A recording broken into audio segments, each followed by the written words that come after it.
স্মৃতির শহর সাগরদাড়ি।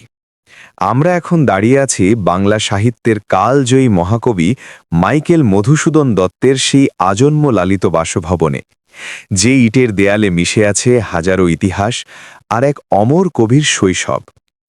ড্রোনের লেন্সে আজ আমরা নতুন করে আবিষ্কার করব এই জমিদার বাড়ির প্রতিটি কোণা, যেখান থেকে একদিন যাত্রা শুরু হয়েছিল বাংলা কবিতার আধুনিকতার। বাড়ি ছাড়িয়ে আমাদের দৃষ্টি এখন বহুদূর। সামনেই বয়ে চলেছে সেই চিরচেনা অবিনাশী কপোতাক্ষ নদ। মহাকবি ফ্রান্সে বসে সুদূর ভার্সাই নগরীতে যে নদের বিরহে লিখেছিলেন, সতত হে নদ তুমি পড়ো মোর মনে, সতত তোমার কথা ভাবিয়ে বিরলে। পাখির চোখে আজ দেখুন সেই জলধারা, যার কলকল ধ্বনি আজও যেন কবির সেই অমর চতুর্দশপদী কবিতার ছন্দ শুনিয়ে যায়। দুগ্ধস্রোতরূপী এই নদ আজও নিস্তব্ধ।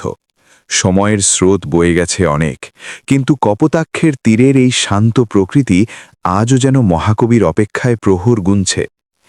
এখান থেকেই কবির হৃদয়ে গেঁথে গিয়েছিল মা, মাটি আর মাতৃভাষার প্রতি সেই অকৃত্রিম ভালোবাসা।